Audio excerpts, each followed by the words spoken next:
오늘 말씀의 제목은 지난주에 이어서 교회에 죄인이 많은 이유 두 번째 시간 되도록 하겠습니다. 교회에 죄인이 많은 이유 두 번째 시간입니다. 혹시 지난주 설교가 기억이 나시나요? 네, 물어보는 제가 바보죠. 지난주와 같은 설교 제목을 한 이유가 지난주 설교만 하고 끝내면 혹여나 그 내용을 오해하시는 분이 있을까 싶어서 좀 높아심에 그 부분을 더 설명하고 적용하는 설교를 두 번 나눠서 하기로 했습니다. 제가 교회에서 말하는 성경적인 죄와 또 사회에서 말하는 사회적인 죄가 다르다고 제가 구분을 지어드렸죠. 예로 뭐를 들었습니까? 욕을 한다거나 이혼한다거나 이혼이라든가 제가 연애까지도 죄가 될 수 있다. 성경적으로 봤을 때 죄가 될 수 있다고 말씀을 드렸습니다. 사회에서는 죄라고 생각 안 하는데 교회에서는 분명 죄라고 생각하는 이 부분들 차이점이 뭐라고 했습니까? 기준이 누구다? 하나님이냐 사람이냐 그 차이에 있다고 했습니다. 교회에서 성경에서 죄라고 하는 것은 전부 기준이 누구예요? 하나님이세요. 반면에 세상에서 죄다라고 말하는 것은 그 기준이 사람입니다. 그래서 다른 사람에게 폐를 끼치지 않는 범위 안에서만 죄가 아닌 거고 사람에게 폐를 끼치면 죄다라고 얘기를 하죠. 그래서 교회에서 말하는 죄하고 성경에서 말하는 죄하고 사회에서 말하는 죄가 차이가 있기도 하고 어떤 건 같기도 하다는 겁니다. 근데 제가 궁극적으로 제일 중요한 걸 말씀드렸어요. 둘 다 죄를 지적하는데 그 목적이 다르다고 했어요. 기억나시나요? 성경에서 죄를 지적하는 목적은 뭐죠? 사회부터 하겠습니다. 사회에서 저거 죄다라고 하는 이유는 뭐죠? 처벌하기 위해서요. 근데 교회에서 저거 죄다라고 하는 이유는 구원하기 위해서입니다. 오해하시면 안 돼요. 기독교에서는 죄를 지어서 벌을 받는 게 아니에요. 네? 무슨 말이에요, 목사님? 죄를 지어서 벌을 받는 게 아니에요. 예, 맞아요. 어떤 예수 잘 믿는 꼬마에게 목사님이 이렇게 물어봤어요. 어떻게 해야 천국에 갈 수 있니? 목사님 그것도 몰라요? 예수 믿으면 천국에 갈 수 있어요. 대답을 잘하는구나. 그러면은 어떻게 해야 지옥에 가겠니? 답이 뭘까요? 예수를 안 믿으면 지옥에 가요 라고 할 줄 알았는데 그 꼬마가 이렇게 얘기했답니다. 아무것도 안 하면 지옥에 가요. 성경에 의하면은 우리는 이미 죄를 지을 수밖에 없는 죄인이기 때문에 처벌은 기정사실이에요. 그냥 가만히 있으면은 지옥에 가는 인생이라는 겁니다. 그 증거가 뭡니까? 죽음이잖아요.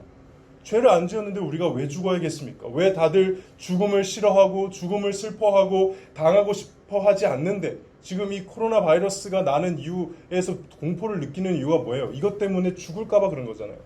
그렇잖아요. 죽음에 대한 두려움.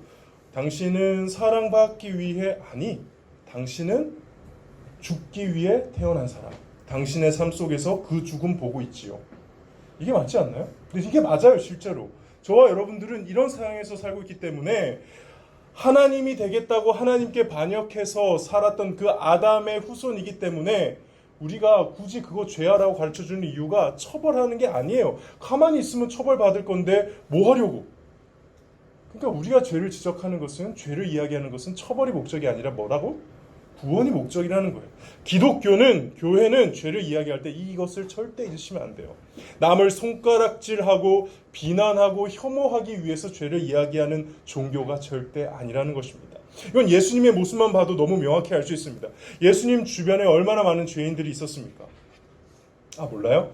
성경을 보면은, 복음서에 보면은 예수님 주변에 죄인들이 많았거든? 하도 많으니까는 종교 지도자들이 찾아가서 예수님 주변에 이렇게 죄인이 많아요. 왜 죄인들과 어울리세요? 라고 했을 때 제가 정말 좋아하는 말씀, 이 말씀을 하시죠. 우리 마가복음 2장 17절 말씀 한번 보시겠습니다. 마가복음 2장 17절. 우리 다 함께 읽어보겠습니다. 시작! 예수께서 들으시고 그들에게 이르시되 건강한 자에게는 의사가 쓸데없고 병든 자에게라야 쓸데있느니라. 우리 크게 읽읍시다. 시작! 나는 의인을 부르러 온 것이 아니요 누구를 부르러 왔다? 죄인을 부르러 왔노라 하신. 너무 감사하지 않아요? 예수님이 누구를 부르러 오셨다고요? 죄인을 부르러 오셨대요. 저는 이 말씀이 너무 좋아요. 왜냐? 나는 죄인이 안 될 자신이 없거든. 나는 의인이 될 자신이 없거든. 여러분들은 있습니까? 근데 예수님이 죄인들을 위해서 왔대요. 나한테 왔대요. 그게 바로 성경이 죄를 이야기하는 목적이라는 것입니다. 이런 기독교의 가르침을 요즘은 반기독교적으로 전하는 사람이 많은 것 같아요. 왜 그러느냐? 성경적인 죄를 사회적인 죄로 착각하는 거예요. 그래서 기준이 하나님이셔야 되는데 자기가 기준이 되어서 남을 평가하는 거죠. 죄의 목적도 막 처벌하듯이 판단하는 입장에서 저 새끼 마귀 새끼야 막 이런 식으로 매도하는 방식으로 죄를 다룬다는 거죠. 저와 여러분들은 그렇게 안 했으면 좋겠습니다. 이게 바로 지난주에 제가 했던 설교의 내용입니다. 자, 그러면 질문이 자연스럽게 생기죠. 도대체 어떻게 해야 성경에서 죄를 대하는 모습으로 또 바르게 나의 죄 혹은 우리의 죄, 우리 교회 안에서의 죄의 모습들을 다루고 이야기할 수 있을까? 정말 지난주 설교대로 실천하고 살려면 어떻게 해야 될까? 이 부분이 우리에게 질문이 된다는 거죠. 거기에 대한 아주 좋은 답이 오늘 함께 읽었던 본문인 것 같습니다. 오늘 본문의 내용, 고린도전서 10장 31절부터 33절도 맞는데 23절부터 33절까지 말씀. 오늘 본문은 이 바울이 고린도 교회에 편지를 보낸 거예요. 이 교회에 엄청나게 문제가 많았는데 그 문제 중에 하나를 찝어서 답을 해주는 겁니다. 그 중에 문제가 뭐냐? 바로 고기를 먹느냐 마냐의 문제예요. 아니 목사님, 고기 먹는 게 무슨 죄라고 이게 문제라고 하십니까? 왜 죄냐면 그 당시에는 고기가 유통되는 방식이 일단 우상에게 제사를 바치고 나서 드려진 고기이기 때문에 그래요. 이거는 유대인들이 먹으면 안 되는 거거든요. 그래서 이 고기를 먹는 문제 때문에 교회 안에서 서로 정죄하고 비판하고 싸우는 일들이 벌어진 겁니다. 한쪽에서는 야 그거 죄야, 한쪽에서는 야 그거 죄 아니야 라고 싸운다는 거죠. 거기에 대해 이 바울이 가르쳐줬던 가르침은 사실 시대를 뛰어넘어서 우리에게도 교회 안에서 죄를 어떻게 다루어야 되는지를 보여주는 아주 지혜로운 장면이라는 것입니다. 거기에 대해서 아주 재미있는 바울이 예를 드는데 먼저 25절 26절입니다. 우리 함께 읽어볼까요? 25절 26절.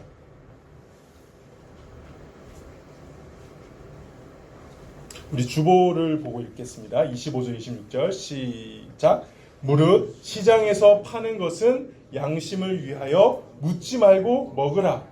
이는 땅과 거기 충만한 것이 주의 것입니다. 야 너희들 시장에서 고기 살 때 이거 우상 숭배하면서 산 거예요? 이거 한 거예요? 이거 우상에 바치지 않은 고기 없어요? 이런 식으로 시장한테 묻고 그러지 말라는 거예요. 그거 먹어도 돼요? 먹어도 돼. 왜? 다 주님의 것이니까. 또 불신자랑 같이 식사하게 됐어요. 음식이 나와요. 불신자가 당연히 고기를 대접해. 근데 그 고기가 어떤 고기일까? 100% 우상에게 바쳐진 고기거든. 그럼 거기서 저희 고기 못 먹어요. 이거 우상에 바쳐진 거잖아요. 저 그거 안 먹어요. 이러지 말라는 거예요. 그냥 묻지 말고 어떻게 해라? 먹어라. 근데 만약에 옆에서 누군가가 이거 우상에 바쳐진 고기예요 라고 말해주면은 그 사람은 나를 위해서 이거 우상에 바친 고기 먹으면 죄라고 생각하니까는 그 사람을 위해서는 먹지 마라. 다시 말해 불신자 앞에서는 먹어라. 믿는 사람 앞에서는 먹지 마라 라고 하라는 거죠. 뭐야 이거? 왜 이랬다 저랬다 하라고 지금 바울은 가르치는 겁니까? 이거 신앙인의 모습 맞나요?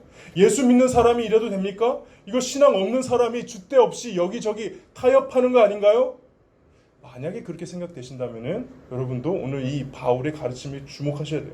지금 이 가르침은 왔다 갔다 하는 게 아니고 오히려 한 가지 기준을 끝까지 지키는 겁니다. 그게 바로 오늘 본문 읽었던 말씀 중에 31절에서 33절인 거예요. 이거 쉬운 성경으로 한번 읽어볼게요. 쉬운 성경으로 31절에서 33절 그 다음 편 했죠?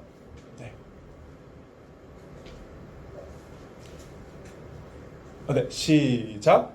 그러므로 여러분은 먹든지 마시든지 무엇을 하든지 모든 것을 하나님의 영광을 위해서 하십시오. 유대인에게나 이방인에게나 하나님의 교회에 걸림돌 같은 존재가 되지 마십시오. 나처럼 하십시오. 나는 나의 유익을 구하지 아니하고 많은 사람들의 유익을 구하였습니다. 많은 사람들이 구원받도록 모든 면에서 모든 사람을 기쁘게 하려고 했습니다. 여러분, 이런 자세는 다양한 이슈에서 가능해요. 대표적인 예로 지난주에 한번 얘기했던 연애를 예로 들어볼게요. 제가 지난주에 연애가 죄라고 해서 놀라신 사람들이 있을 줄 압니다. 지금 연애하시고 계신 분들이. 근데 사실이에요. 적어도 이 시대 풍조에서는 마음대로 연애하는 것은, 그냥 즐기려고 연애하는 것은 분명 성경적으로 봐서 죄예요. 왜냐하면 하나님이 만드신 결혼 제도에 대한 모독이니까. 자, 그럼 제가 이제 어떻게 할까요? 연애하는 친구를 부릅니다. 누구야, 일로 와. 너 연애한다며? 언제까지 할 거니? 연애 죄인 거 알지? 이러면서 막 압박하는 거예요. 언제까지? 깨질 때까지. 자, 그렇게 하면 이게 하나님의 영광일까요? 자, 이렇게 하면 그 사람의 유익을 구하는 겁니까? 그 사람이 구원을 받도록 인도하는 길일까요? 아니에요. 그래서 제가 선택한 방법은 뭐냐? 기다리는 거예요. 그리고 기도하죠. 깨어지게 해 주시옵소서. 여러분들, 제가 여러분들의 연애를 놓고 매일 아침마다 깨어지게 해달라고 기도하고 있는 거 아십니까?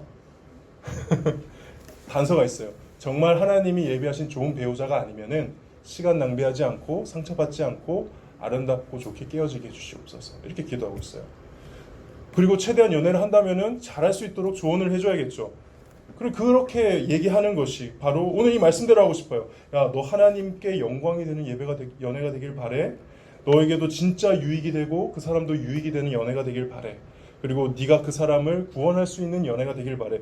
뭐 가능할지 모르겠지만 저는 이렇게 하면서 제가 선택할 것은 기도하고 응원하고 그다음에 또 기다리는 거. 이런 거죠. 교회에서 많이 실수하는 게요. 사람마다 신앙이 성장하는 순서가 있고 자라나는 과정이 있는데 섣불리 그 과정에 맞게 접근하지 않고 야, 이거 잘못된 거야. 그러니까 너 이거 해야 돼. 라는 식으로 상처를 주는 경우가 너무 많다는 것입니다. 여기까지 고등부에 다 앉아 있지만은 다 똑같은 고등부 수준이 아니고 사실은 개인적인 신앙은 천차만별인데 어떤 사람에게는 이유식을 먹여야 되고 어떤 사람에게는 고기를 먹여야 되는데 어떤 사람에게는 이유식을 먹여야 되는 사람에게 가서 고기 구워진 거 바로 입에 집어넣는 것 같은 그런 행동을 한다는 거죠. 기다려야 돼요. 사실은 예수님도 제자들 엄청 기다리시지 않았습니까? 왜냐? 오늘 말씀이에요. 그게 뭐가 된다?